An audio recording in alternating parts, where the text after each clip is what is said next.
ಸಾಯಲಿಕ್ಕೆ ಹೂ ಸಾಕು. ಸಾಯಲಿಕ್ಕೆ ಒಂದು ಹೂ ತಾಗಿದರೆ ಸಾಕು.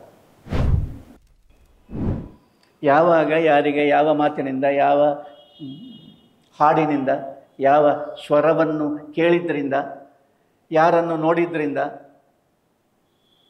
ಯಾವ ಹೂ ಕೆಳಗೆ ಬಿದ್ದದ್ರಿಂದ ಏನಾಗಬಹುದು ಅಂತ ಯಾರಿಗೂ ಹೇಳಲಿಕ್ಕೆ ಸಾಧ್ಯ ಇಲ್ಲ. ಅಂತ ಯಾಕೆ ಹೇಳಬೇಕು ಅಂದರೆ ಅದು ಇರುವುದೇ ಹಾಗೆ ಆದದ್ರಿಂದ ಪ್ರಜ್ಞಾಪೂರ್ವಕವಾಗಿ ಮಾಡಲಿಕ್ಕೆ ಸಾಧ್ಯ ಇಲ್ಲ. ಪ್ರಜ್ಞಾಪೂರ್ವಕವಾಗಿ ಮಾಡಿದರೂ ಆಗಬಾರದು ಅಂತ ಇಲ್ಲ, ಆಗಬಾರದು ಅಂತ ಇಲ್ಲ, ಆಗಬೇಕು ಅಂತಲೂ ಇಲ್ಲ.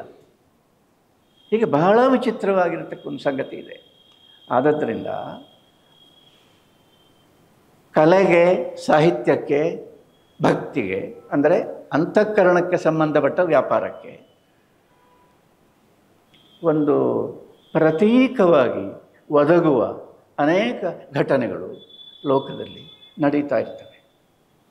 ಆದ್ದರಿಂದ ನಾವು ದೇವರನ್ನು ಸರ್ವವ್ಯಾಪಿ ಅಂತ ಹೇಳೋದು. ಯಾವುದರಿಂದ ಯಾವುದಾದ್ರು ಕಾಳಿದಾಸ ಒಂದು ಭಾಳ ಸೊಗಸಾದ ಒಂದು ಇದು ಹೇಳ್ತಾನೆ.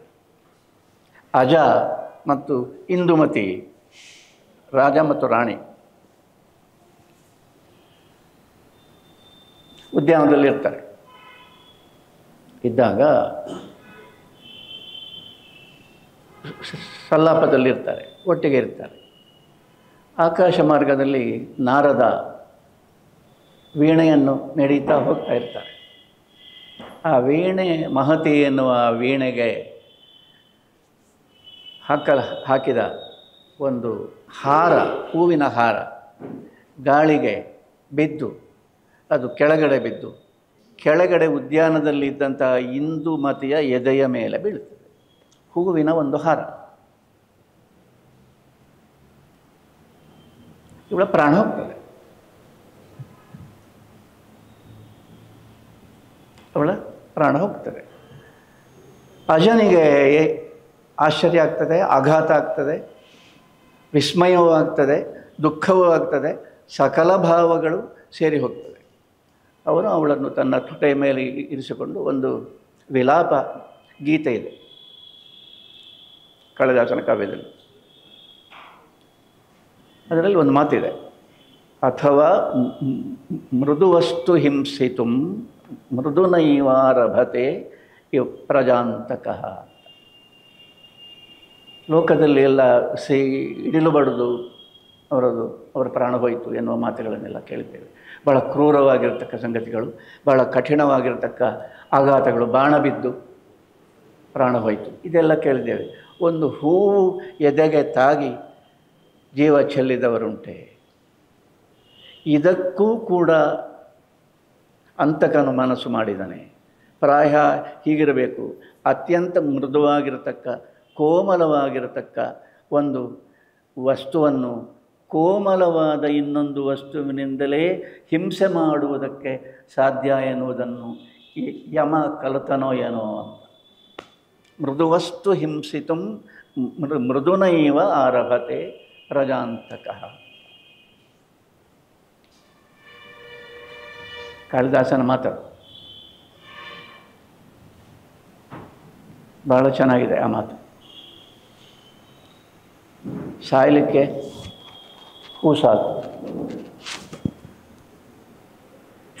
ಸಾಯಲಿಕ್ಕೆ ಒಂದು ಹೂ ತಾಗಿದರೆ ಸಾಕು. ಸಿಡಿಲು ಬಿದ್ದು ಸಾಯದಿದ್ದವರು ಇದ್ದಾರೆ,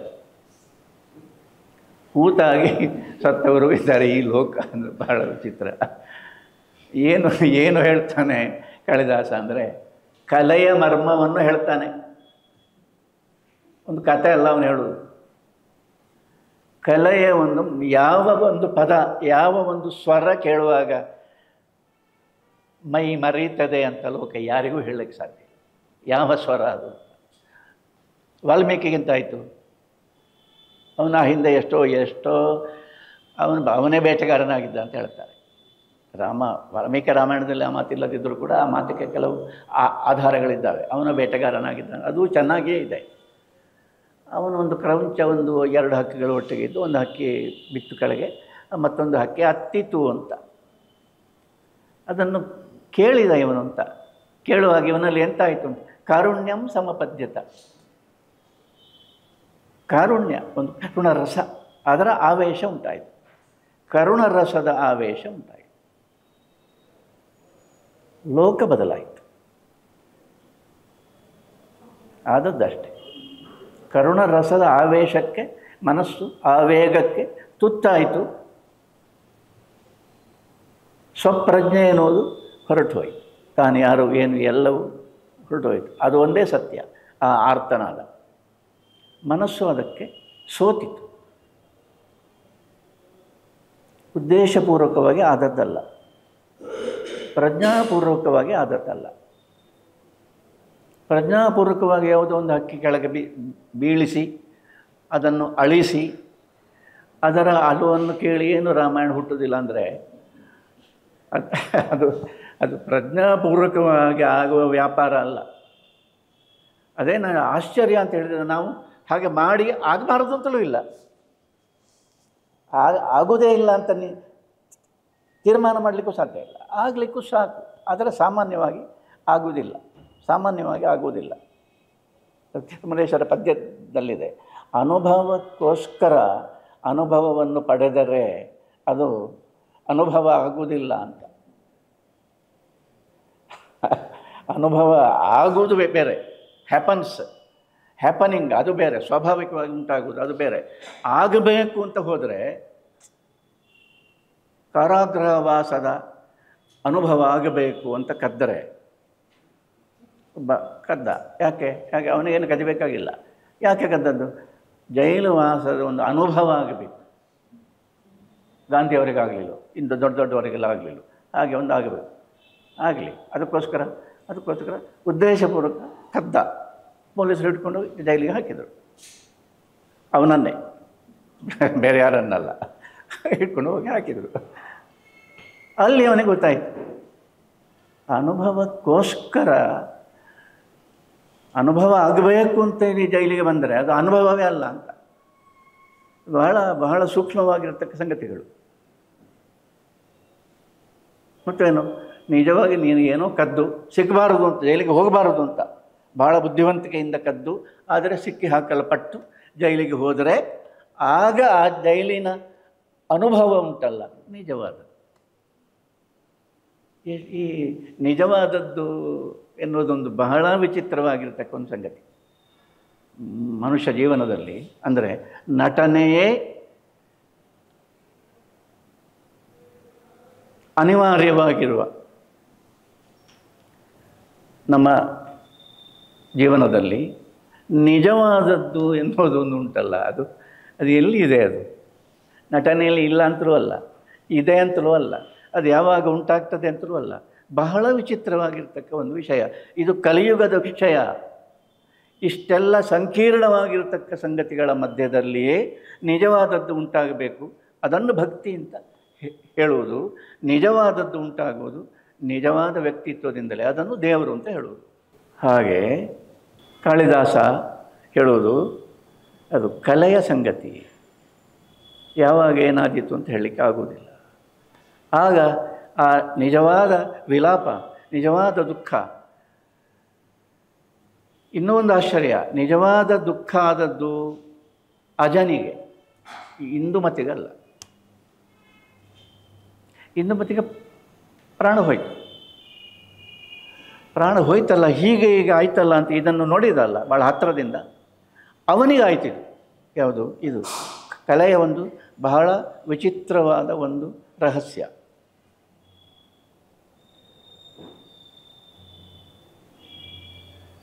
ಕಾಳಿದಾಸನಿಗೆ ಕೂಡ ಅವನ ಶಾಕುಂತಲದಲ್ಲಿ ಕೊನೆಗೆ ಒಂದು ಮಾತು ಹೇಳ್ತಾನೆ. ನಾನು ವ್ಯಾಸರ ಶಕುಂತಲೆಯನ್ನು, ಮಹಾಭಾರತದಲ್ಲಿ ವ್ಯಾಸರ ಶಕುಂತಲೆ ಬೇರೆ ರೀತಿಯಲ್ಲಿದ್ದಾಳೆ. ವ್ಯಾಸರ ಶಕುಂತಲೆಯನ್ನು ನಾನು ಹೇಗೆ ಕಾಣಬೇಕು ಅಂತ ಬಯಸ್ತೇನೆ, ಆ ರೀತಿಯಲ್ಲಿ ಶಾಕುಂತಲಂ ನಾಟಕದಲ್ಲಿ ನಾನು ಅದನ್ನು ಮಾಡಿದ್ದೇನೆ. ಅವಳಿಗೆ ಹೊಸ ಜನ್ಮವನ್ನು ಕೊಟ್ಟಿದ್ದೇನೆ.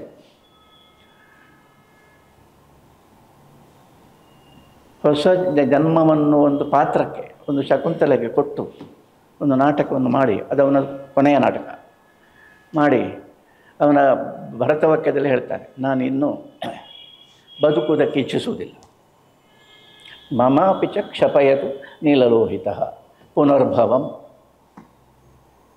ನನಗೆ ಇನ್ನೂ ಹುಟ್ಟೋದು ಬೇಡ, ನಾನು ಮಾಡಬೇಕಾದ್ದನ್ನು ಮಾಡಿ ಆಯಿತು.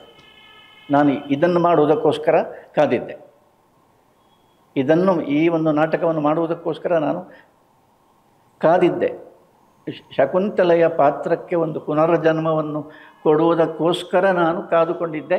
ಅದನ್ನು ನಾನು ಮಾಡಿ ಆಯಿತು. ಇನ್ನು ನನಗೆ ಬದುಕಲಿಕ್ಕೆ ಮನಸ್ಸಿಲ್ಲ. ಜೀವನ್ಮರಣ ಪ್ರಶ್ನೆ ಉಂಟಾದಾಗ ಬಹಳ ವಿಚಿತ್ರವಾದ ಒಂದು ಸಂಗತಿ ಏನು ಅಂದರೆ, ಜೀವನ್ಮರಣ ಪ್ರಶ್ನೆ ನಮಗೆ ಉಂಟಾದಾಗ ಒಳಗಿನ ಸಾಮರ್ಥ್ಯ ಪ್ರಕಟ ಆಗುವುದು, ಇಲ್ಲದಿದ್ದರೆ ಆಗುವುದಿಲ್ಲ. ಬಹಳ ನಾಗರಿಕವಾಗಿದ್ದಾಗ ಜೀವನ್ಮರಣ ಪ್ರಶ್ನೆ ಉಂಟಾಗಬಾರದು ಎನ್ನುವುದು ನಾಗರಿಕತೆಯ ಉದ್ದೇಶ. ಅದೆಲ್ಲ ಬೇಡ, ಅದೆಲ್ಲ ಎಂಥದ್ದು ದೊಡ್ಡ ದೊಡ್ಡ ಸಂಗತಿಗಳೆಲ್ಲ ಮಾತಾಡಬೇಡಿ, ಗೊತ್ತಾಯ್ತಲ್ಲ. ಇದು ಭಾಳ ಚೆನ್ನಾಗಿದೆ. ಯಾವುದು ಎಂತ ಹೇಳೋದು ನಾನು, ಇದೆಲ್ಲ ಹೇಳದಿದ್ದರೂ ನಿಮಗೆ ಅರ್ಥ ಆಗ್ತದೆ. ಇದೆಲ್ಲ ಭಾಳ ಚೆನ್ನಾಗಿದೆ, ಇದು ಹೀಗೆ ಮುಂದುವರಿಯಲಿ ಸಾಕು. ಈ ದೊಡ್ಡ ದೊಡ್ಡ ವಿಷಯ, ನಿಮ್ಮನ್ನು ಮೀರಿದ ಸಂಗತಿಗಳಿಗೆ ಯಾಕೆ ನೀವು ಕೈ ಹಾಕುವುದು, ಅಧಿಕ ಪ್ರಸಂಗ ಯಾಕೆ? ಎಲ್ಲವನ್ನೂ ಹೇಳ್ತಾರೆ, ಎಲ್ಲವನ್ನೂ ಎಲ್ಲರೂ ಕೇಳಿದ್ದಾರೆ. ಹೇಳುವವರಿಗೆ ಕೂಡ ಇನ್ಯಾರೋ ಒಬ್ಬರು ಹೇಳಿದ್ದಾರೆ, ನಾವು ಕೂಡ ಅದನ್ನು ಕೇಳಿದ್ದೇವೆ, ಎಲ್ಲವೂ ಸರಿ. ಇದರ ಒಟ್ಟಿನ ಮೇಲಿನ ತಾತ್ಪರ್ಯ ಏನು ಅಂತ ಕೇಳಿದರೆ, ಸೀರಿಯಸ್ ಆದ ಒಂದು ಸಂಗತಿಯ ಬಗ್ಗೆ ಮಾತಾಡಬೇಡಿ. ಬಹಳ ಗಂಭೀರವಾಗಿರ್ತಕ್ಕ ಒಂದು ಸಂಗತಿ, ಜೀವನ ಮರಣ ಪ್ರಶ್ನೆ ನಿಮಗೆ ಉಂಟಾಗದೇ ಇರಲಿ ಎನ್ನುವುದೇ ಬಹಳ ದೊಡ್ಡ ಆಶೀರ್ವಾದ. ದೇವರದ್ದು ಏನು ಅಂದರೆ ನಿಮಗೆ ಯಾವಾಗ ಉಂಟಾಗ್ತದೆ, ಯಾವಾಗ ನಿಮಗೆ ಜೀವನ ಮರಣ ಪ್ರಶ್ನೆ ಉಂಟಾಗ್ತದೆ. ಭಾಗವತದಲ್ಲಿದೆ ಏನು, ಪುರುಷಸ್ಯೇಹ ಯತ್ ಕಾರ್ಯಂ ಮ್ರಿಯಮಾಣಸ್ಯ ಸರ್ವಥ. ಅದನ್ನು ಹೇಳಬೇಕಾಗೇ ಇಲ್ಲ. ಸಾವು ಎನ್ನುವುದು ಖಚಿತವಾಗಿರುವ, ಕಟ್ಟಿಟ್ಟ ಬುತ್ತಿಯಂತೆ ಖಚಿತವಾಗಿರುವ ಮನುಷ್ಯ ಪ್ರಾಣಿ ಬದುಕಿರುವಾಗ ಮಾಡಬೇಕಾದ್ದೇನು ಎನ್ನುವುದನ್ನು ದಯಮಾಡಿ ಹೇಳಿ ಅಂತ ಒಂದು ಪ್ರಶ್ನೆ. ಈ ಪ್ರಶ್ನೆಗೆ ಭಾಗವತದವರಿಗೆ ಕಾಯ್ಬೇಕು ಯಾರಾದರೂ. ಕಾದಿದ್ದಾರೆ. ಈ ಪ್ರಶ್ನೆ ಒಬ್ಬರಿಗೆ ಬರಬಾರದು ಎನ್ನುವುದು ಉದ್ದೇಶ. ನಮ್ಮ ಇಡೀ ಸಂಸ್ಕೃತಿಯ ಉದ್ದೇಶ ಎಂಥದ್ದು ಅಂದರೆ, ಈ ಪ್ರಶ್ನೆ ಒಂದು ಹುಟ್ಟದೇ ಇರಲಿ. ಹುಟ್ಟಬೇಕಾದದ್ದು, ನಿಜವಾಗಿ ಹುಟ್ಟಬೇಕಾದದ್ದು. ಹುಟ್ಟಿದರೆ ವ್ಯಕ್ತಿತ್ವವೇ ಬದಲಾಗ್ತದೆ. ಅದಕ್ಕೆ ಎದೆಗೊಟ್ಟರೆ ವ್ಯಕ್ತಿತ್ವವೇ ಬದಲಾಗ್ತದೆ. ಅದಾಗಬಾರದು ಅಂತ ಅದಕ್ಕೆ ಬಹಳ ಪ್ರಯತ್ನಗಳು, ಎಲ್ಲದರ ಪೋಷಣೆಗಳು, ಎಲ್ಲ ಸಿದ್ಧಾಂತಗಳು ಅಯ್ಯೋ ನಡೀತಾನೇ ಇದೆ. ಸಾಹಿತ್ಯವು ಇದಕ್ಕೆ ಹೊರತಲ್ಲ. ಸಾಹಿತ್ಯವು ಈ ಕೆಲಸವನ್ನು ಮಾಡ್ತದೆ. ಆದರೆ ಸಾಹಿತ್ಯಕ್ಕೆ ಈ ಪ್ರಶ್ನೆಯನ್ನು ಎತ್ತಿಕೊಳ್ಳೋದೇ ಸಾಧ್ಯ ಇಲ್ಲ. ಯಾಕೆ ಸಾಧ್ಯ ಇಲ್ಲ ಅಂದರೆ, ನೀವು ಬರೆಯುವುದಕ್ಕೆ ನೀವು ಹೊರಟರೆ, ಆ ಬರೆಯುವ ಪ್ರಕ್ರಿಯೆಯನ್ನು ನೀವು ಗಮನಿಸಿದರೆ, ನಿಮ್ಮ ಶಕ್ತಿ ಎಲ್ಲವೂ ಪೂರ್ಣವಾಗಿ ಪ್ರಕಟವಾಗಬೇಕಾಗಿದ್ದರೆ, ಒಂದು ಕೆಲಸದಲ್ಲಿ ಪ್ರಕಟವಾಗದಿದ್ದರೆ ನಮಗೇ ನಮ್ಮ ಶಕ್ತಿ ಒಂದು ಕೆಲಸದಲ್ಲಿ ಪ್ರಕಟವಾಗದಿದ್ದರೆ ಬೇಸರ ಆಗ್ತದೆ. ಪೂರ್ತಿ ಪ್ರಕಟ ಆದರೆ ಮಾತ್ರ ನಮಗೆ ಒಂದು ಇಷ್ಟ ಆಗೋದು, ಒಂದು ಸಾರ್ಥಕತೆ ಉಂಟಾಗೋದು, ಧನ್ಯತೆ ಉಂಟಾಗೋದು. ಪೂರ್ತಿ ಪ್ರಕಟ ಆಗಬೇಕಾದ್ರೆ ಒಂದು ಜೀವನ ಮರಣ ಪ್ರಶ್ನೆ ಉಂಟಾಗಲೇಬೇಕು. ಅದಿಲ್ಲದರೆ ಪ್ರಕಟವೇ ಆಗುವುದಿಲ್ಲ, ಶಕ್ತಿಯೇ ಪ್ರಕಟ ಆಗುವುದಿಲ್ಲ. ನಾಗರಿಕರಾಗಿರ್ತೇವೆ, ಅದು ಬೇರೆ ವಿಷಯ. ನೋಡಿದರೆ ಗೊತ್ತಾಗೋದಿಲ್ಲ, ಜಗತ್ತನ್ನು ನೋಡಿದರೆ ಗೊತ್ತಾಗೋದು. ಯಾರಾದರೂ ಹೇಳ್ತಾರೆ ಸತ್ಯ ಯಾರಾದರೂ ಹೇಳ್ತಾರೆ. ಹೇಳದೇ ಇರುವುದು ಹೇಗೆ ಎನ್ನುವುದನ್ನೇ ನಾವು ಕಲಿಯುವುದು. ಸತ್ಯವನ್ನು ಬೇರೆ ರೀತಿಯಲ್ಲಿ ಹೇಳುವುದು ಹೇಗೆ, ಸತ್ಯ ಹೇಳಿದ ಹಾಗೆಯೂ ಆಗಬೇಕು. ಅದು ನಮಗೆ ಸತ್ಯ ಹೇಳಿದ್ರಿಂದ ಯಾವ ತೊಂದರೆಯೂ ಆಗಬಾರದು. ಅದು ನೋಡಿ ಜೀವನ ಅಂತ. ಇದನ್ನೇ ಮಾಡ್ತಾ ಇರೋದು. ಭಕ್ತಿಗಾಗೋದಿಲ್ಲ. ಸತ್ಯ ಹೇಳುವುದೇ ವಚನಕಾರರಿಗೂ ಆಗೋದಿಲ್ಲ. ಡಾಂಭಿಕತೆ, ಮೌಢ್ಯ, ಆಮೇಲೆ ಆಷಾಢಭೂತಿತನ, ತೋರಿಕೆ. ಅವರು ಬೇರೆ ಯಾರನ್ನು ಕೆಟ್ಟವರನ್ನು ಖಂಡಿಸಲಿಲ್ಲ, ದುಷ್ಟರ ಅದೆಲ್ಲ ಇದ್ದದ್ದೇ. ಮತ್ತೇನು ತೋರಿಸ್ತಾರಲ್ಲ, ಇವರನ್ನು ಪ್ರಚಂಡವಾಗಿ ಖಂಡಿಸಿದ್ದಾರೆ. ಈಗ ಇದೆ ಅದೇನು, ಅದು ನಿಜವಾದದ್ದು ತತ್ವ ಯಾವುದು ಅಂದರೆ ದೇವರದ್ದು. ಅವನ ಹತ್ರ ಮಾತಾಡಬೇಕು.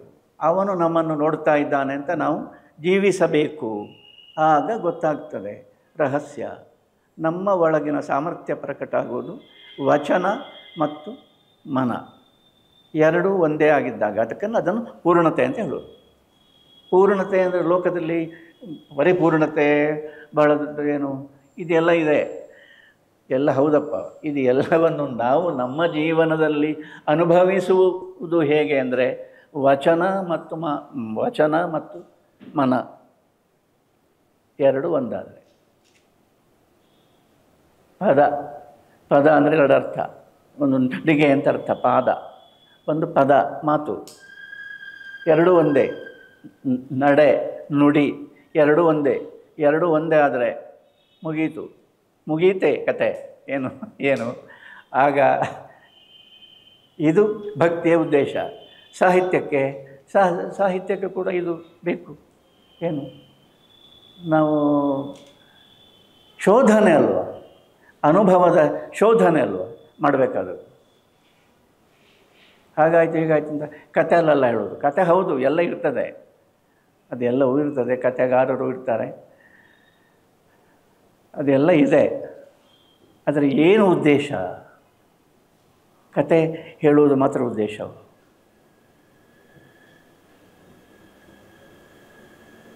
ರೋಚಕವಾಗಿ ಕತೆ ಹೇಳುವುದು ಮಾತ್ರ ಉದ್ದೇಶವ. ಆ ಉದ್ದೇಶವನ್ನು ನೀವು ಭಾಳ ಆಶ್ಚರ್ಯ. ನಿಮ್ಮ ಬರವಣಿಗೆಯಲ್ಲಿ, ನಮ್ಮ ಬರವಣಿಗೆಯಲ್ಲಿ ನೀವು ಭಾಳ ರೋಚಕವಾಗಿ ಬೇಕು ಅಂತ ಉದ್ದೇಶಪೂರ್ವಕ ಮಾಡ್ತಾ ಇದ್ದೀರಿ ಅಂತ ಗೊತ್ತಾಗ್ತದಲ್ಲ. ಅದೇ ಹೇಳ್ತದಲ್ಲ. ನಮ್ಮ ಉದ್ದೇಶವನ್ನು ಏನು ಮಾಡಿದರೂ ಮರೆಮಾಚಲಿಕ್ಕೆ ಸಾಧ್ಯ ಇಲ್ಲಲ್ಲ. ಎಷ್ಟು ಬುದ್ಧಿವಂತಿಕೆಯಿಂದ ಬರೆದರೂ ಕೂಡ ಭಾಳ ಬುದ್ಧಿವಂತಿಕೆಯಿಂದ ಬರೆದಿದ್ದಾರೆ ಅಂತ ಗೊತ್ತಾಗ್ತದೆ. ಅದು ಗೊತ್ತಾಗದಿರಲಿಕ್ಕೆ ಸಾಧ್ಯ ಇಲ್ಲ. ಸತ್ಯ ಎನ್ನುವುದು ಸಿಂಪಲ್, ಅದು ಗೊತ್ತಾಗೋರೆ ಹೇಳೋದಿಲ್ಲ ಅಷ್ಟೇ. ಒಳ್ಳೆಯದುಂಟು, ತೊಂದರೆ ಇಲ್ಲ ಅಂತ ಹೇಳ್ತಾರೆ ಅಷ್ಟೇ ಹೊರತು ಬಹಳ ಬುದ್ಧಿವಂತಿಕೆಯಿಂದ. ಚಮತ್ಕಾರಕ್ಕೆ ಬುದ್ಧಿವಂತಿಕೆಗೆ ಅಂದರೆ ಆ ಅರ್ಥದ ಚಮತ್ಕಾರಕ್ಕೆ ಬುದ್ಧಿವಂತಿಕೆಗೆ ಒಲಿಯಲಿಕ್ಕೆ ದೇವರು ನಮ್ಮ ಹಾಗೆ ಅಲ್ಲ. ಅವನು ಒಂದು ವೇಳೆ ನಮ್ಮ ಹಾಗೆಯೇ ಅಂತ ಅವನು ದೇವರು ಒಲಿತಾ ಇದ್ದರೆ ಕತೆ ಕೈಲಾಸ ಆಗಿ ಹೋಗ್ತದೆ. ಒಲಿಯೋದವ ಒಬ್ಬ ಇದ್ದಾನಲ್ಲ. ನಿಮ್ಮ ಬುದ್ಧಿವಂತಿಕೆ ಮಾತುಗಳೆಲ್ಲ ಬೇಡ, ಅದು ಹತ್ಯೆ ಏನಾದರೂ ಇದ್ದರೆ ಹೇಳಿ, ಸುಮ್ಮನೆ ಆದರೂ ಇರಿ ಅಂತ. ಇದು ಉಂಟಲ್ಲ, ಇದು ಭಕ್ತಿಗೆ ಒಂದು ತಾಗಿದ ಹಾಗೆ. ಅಂದರೆ ಭಕ್ತಿ ಇದನ್ನು ಕಲಿಯುಗದಲ್ಲಿ ನಾನು ಹೇಳೋದಾಗಿದ್ದರೆ ಭಾಗವತದ ಮಾತಿನ ಹಿನ್ನೆಲೆಯಲ್ಲಿ ಕಲಿಯುಗದಲ್ಲಿ ಇದನ್ನೊಂದು ಮಾಡಿದ್ದುಂಟಲ್ಲ, ಇದನ್ನು ಜ್ಞಾನ ಮಾರ್ಗದವರು ಮಾಡಲಿ. ಅದು ಹಾಗೆ ಮಾಡಲಿಕ್ಕೆ ಸಾಧ್ಯವೂ ಇಲ್ಲ. ಆಕ್ಷೇಪ ಅಲ್ಲ, ಒಂದು ಆಂದೋಲನದ ರೀತಿಯಲ್ಲಿ ಭಕ್ತಿಯನ್ನು ಹಬ್ಬಿಸುವುದು. ಸರ್ವವ್ಯಾಪಿಯಾಗಿರತಕ್ಕ ಭಗವಂತ ಯಾವಾಗ ಯಾರಿಗೆ ಯಾವ ರೀತಿಯಲ್ಲಿ ದೇವರು ಅಂದರೆ ದೇವರೇ ಕಾಣ್ತಾನೆ ಅಂತಲ್ಲ. ಮತ್ತೇನೆಂದರೆ ನಮ್ಮ ಜೀವನದಲ್ಲಿ ನಾವು ಮಾಡಬೇಕಾದ ನಿಜವಾಗಿ ಮಾಡಬೇಕಾದ ಸಂಗತಿ ಯಾವುದು ಅಂತ ನಮಗೆ ಗೊತ್ತಾಗತಕ್ಕ ಒಂದು ಕ್ಷಣ ನಮಗೆ ಬರ್ತದೆ ಯಾವಾಗ ಅಂತ. ಇದನ್ನು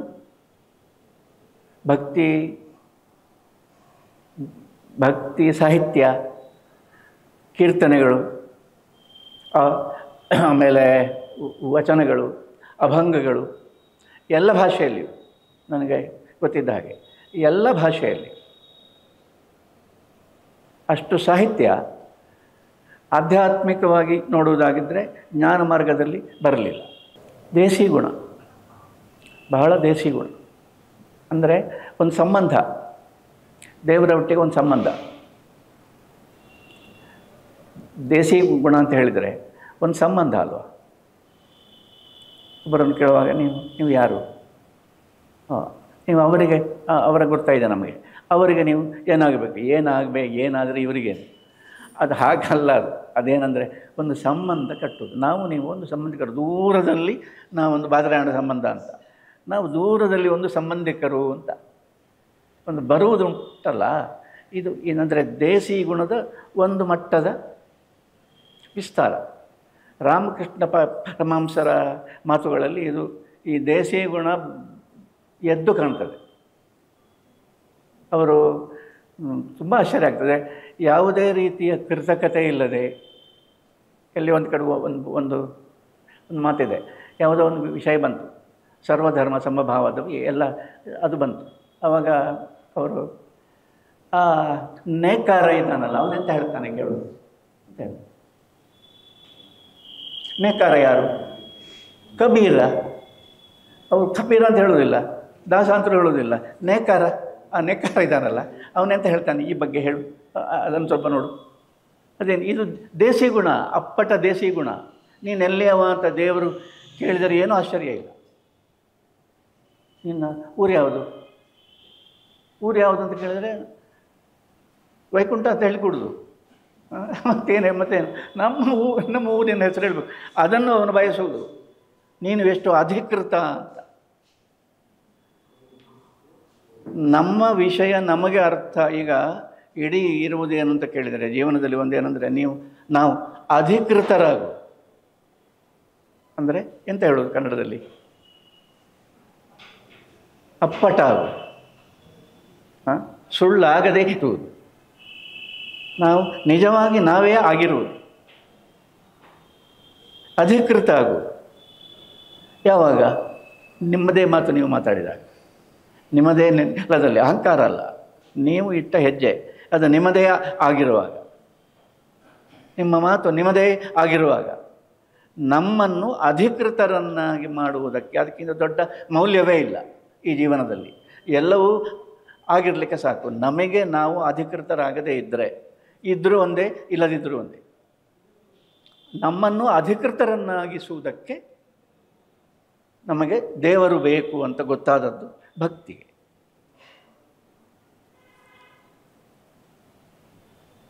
ಬೇರೆಯವರು ಬೇಕಾದದ್ದು ನಮ್ಮನ್ನು ಅಧಿಕೃತರನ್ನಾಗಿಸದೇ ಇರಲಿಕ್ಕೆ, ಸುಳ್ಳಾಗಿಸಲಿಕ್ಕೆ, ನಾಟಕೀಯವಾಗಿಸಲಿಕ್ಕೆ, ಇತ್ಯಾದಿ ಇತ್ಯಾದಿ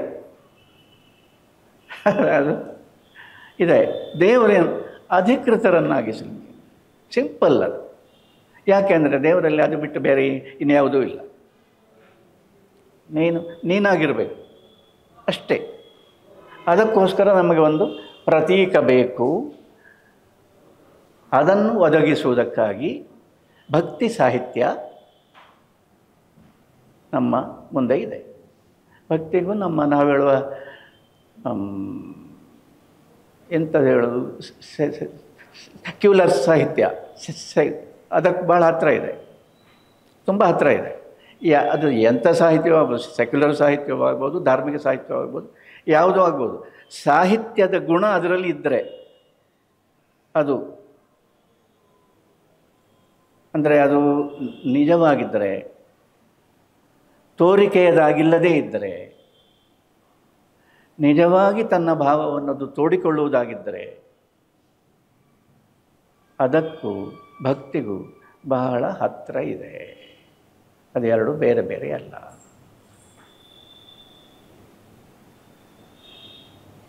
ಹೃದಯಕ್ಕೆ ಬೇಕಾದದ್ದು ನಮ್ಮ ಯಾವುದು? ಒಂದೊಂದು ಇಂದ್ರಿಯಕ್ಕೆ ಒಂದೊಂದು ವಿಷಯ ಬೇಕು, ವಸ್ತು ಬೇಕು. ಕಣ್ಣು ದೃಶ್ಯ ಬೇಕು, ಲೋಕ ಇದೆ. ಲೋಕ ಅಂದರೆ ಅರ್ಥ, ಪದದ ಅರ್ಥ ನೋಡಲ್ಪಡುವಂಥದ್ದು ಅಂತಲೇ ಅವಲೋಕನ. ಕಣ್ಣಿದೆ, ಆದ್ದರಿಂದ ಕಣ್ಣಿಗೆ ಕಾಣುತ್ತದೆ, ಕಣ್ಣಿಗೆಂತ ಕಾಣುತ್ತದೆ ಲೋಕ ಅಷ್ಟೇ. ಯಾಕೆ? ಅದರ ಅರ್ಥ ಏನು? ಕಣ್ಣಿಗೆ ಕಾಣುವಂಥದ್ದು ಅಂತ. ಶ್ರೋತ್ರ ಅಂದರೆ ಕೇಳ್ತದೆ, ಎಲ್ಲ ಸರಿ. ಒಂದು ಇಂದ್ರಿಯ ಇದೆ, ಬಹಳ ವಿಶಿಷ್ಟವಾದ ಒಂದು ಇಂದ್ರಿಯ ಇದೆ, ಹೃದಯ. ಅದಕ್ಕೆ ಆಗಬೇಕಾದ್ದೇನು? ಉಳಿದದಕ್ಕೆಲ್ಲ ಸರಿ. ಅದಕ್ಕಾಗಬೇಕಾದ್ದೇನು? ಒಂದು ಪದ ಇದೆ, ಹೃದಯ ವಿದ್ರಾವಕ ಅಂತ. ಅದಕ್ಕಾಗಬೇಕಾದದ್ದು ಹೃದಯ ಇದೆ ಅಂತ ಗೊತ್ತಾಗುವುದು ಯಾವಾಗ ಅಂದರೆ ಹೃದಯ ವಿದ್ರಾವಣ ಅನುಭವ ಆದಾಗ. ಅದಿಲ್ಲದಿದ್ದರೆ ಹೃದಯ ಇದೆ ಅಂತ ಹೇಳಿದರೆ ಏನು ಹೆಚ್ಚು ಕಮ್ಮಿ ಆಗಿದೆ, ಬಲಭಾಗದಲ್ಲಿ ಉಂಟು, ಎಡಭಾಗ ಎಂಥವೇ ಇರ್ಬೋದು, ನೂರಾರು ಇರ್ಬೋದು. ಹೃದಯ ವಿದ್ರಾವಕವಾದ ಅನುಭವವನ್ನು ಕೊಡುವುದಕ್ಕಾಗಿಯೇ ಸಾಹಿತ್ಯ, ಕಲೆ ಇರುವುದು. ಬಹಳ ಆಶ್ಚರ್ಯ ಅಲ್ವ? ಹೃದಯ ವಿದ್ರಾವಕ ಅಂತ ಕೇಳುವಾಗಲೇ ಅದೆಲ್ಲ ಬೇಡ ಅಂತಲೇ ನಮಗೆ ಕಾಣುವುದು, ಅದನ್ನು ಬೇಕು ಅಂತ ಯಾರು ಕೂಡ ಹೇಳುವುದಿಲ್ಲ. ಆದರೆ ಹೃದಯ ವಿದ್ರಾವಕವಾದ ಅನುಭವ ಉಂಟಲ್ಲ, ಅದು ಬಂದವನ ಧನ್ಯತೆಯೇ ಬೇರೆ. ಗಾಂಧಿಗಾಗಿತ್ತು, ಗಾಂಧಿಯವರಿಗಾಗಿತ್ತು. ಈ ಕಾಲದಲ್ಲಿ ಈ ಕಾಲದಲ್ಲಿ ಪ್ರಾಯ ಅಂದರೆ ಈ ಶತಮಾನದಲ್ಲಿ, 20ನೇ ಶತಮಾನದಲ್ಲಿ ಪ್ರಾಯ ಗಾಂಧಿಯವರಿಗಾದಂತಹ ಹೃದಯ ವಿದ್ರಾವಕವಾದ ಒಂದು ಅನುಭವ ಬೇರೆ ಯಾರಿಗೂ ಆಗಲಿಲ್ಲ. ನಿಮ್ಮ ಮಾತು ಕೇಳಿ ಅಲ್ವೋ, ನಿಮ್ಮನ್ನು ನಮ್ಮ ನಾಯಕರು ಅಂತ ನಾನು ನಂಬಿ ಅಲ್ವೋ, ಇದು ಗಾಂಧಿಗೆ ಹೇಳಿದ್ದು, ಜನ ಬಂದು ಹೇಳಿದ್ದು, ತಂಡೋಪತಂಡವಾಗಿ ಬಂದು ಹೇಳಿದ್ದು, ಗಂಡಸರು ಹೆಂಗಸರು ಮಕ್ಕಳು ಎಲ್ಲರೂ ಬಂದು ಹೇಳಿದ್ದು, ಬಾಯಿಗೆ ಬಂದಾಗೆ ನಿಂದಿಸಿದ್ದು. ನೀವು ನಾಯಕರು ಅಂತ ಹೇಳಿ ನಿಮ್ಮ ಮಾತನ್ನು ನಂಬಿ ಅಲ್ವೋ ನಮ್ಮ ಮನೆಯ ಮಕ್ಕಳು ಹಾಳಾದದ್ದು, ಅತ್ಯಾಚಾರಕ್ಕೆ ಒಳಗಾದದ್ದು, ಪ್ರಾಣ ಬಿಟ್ಟದ್ದು, ಜೀವ ಹತ್ಯೆಯಾದದ್ದು ನಿಮಗೋಸ್ಕರಲ್ಲೋ, ನೀವು ಇನ್ನೂ ಬದುಕಿದ್ದೀರಲ್ಲ ಅಂತ ಏನು ಹೇಳಬೇಕು? ಭಯಾನಕ ಹಿಸ್ಟರಿ ಅಂದರೆ, ಮನುಕುಲದ ಹಿಸ್ಟರಿ ಅಂತ ಹೇಳಿದರೆ ಅದು ಅಸಾಧ್ಯ. ಅದು ಇದನ್ನು ಅನುಭವಿಸುವ ಸಾಮರ್ಥ್ಯ ಅಂದರೆ ಈಗ ಆಗಬೇಕಿತ್ತು ಅಂತಲ್ಲ, ಈಗ ಆಗಬೇಕಿತ್ತು ಅಂತಲ್ಲ, ಏನು ಮಾಡಲಿ ಅಂತ. ಹಾಗಾದರೆ ನೀವು ಏನು ಹಿಂಸೆಗೆ ಪ್ರತಿಹಿಂಸೆ ಮಾಡಿ ಅಂತ ಹೇಳಬೇಕಾಗಿತ್ತೇನು? ಹೇಳ್ತಿದ್ರೆ ಹೀಗಾಗದೇ ಇರ್ತಿತ್ತ? ಇತ್ಯಾದಿ ಇತ್ಯಾದಿ. ಹಾಗಂತ ತಮ್ಮ ಎಲ್ಲರನ್ನೂ ಕಳೆದುಕೊಂಡವರು ಬಂದು ಹೀಗೆ ಗೋಳಿಡುವಾಗ, ದುಃಖಿಸುವಾಗ, ಆರ್ತನಾದ ಮಾಡುವಾಗ ಸಮಾಧಾನ ಮಾಡಲಿಕ್ಕೆ ಒಂದು ಮಾತುಂಟ? ಒಂದು ಮಾತಿಲ್ಲ. ಸಮಾಧಾನದ ಮಾತು ಹೇಳಲಿಕ್ಕೆ ಒಂದು ಮಾತಿಲ್ಲ. ಸುಮ್ಮನೆ ಇರಬೇಕಷ್ಟೆ.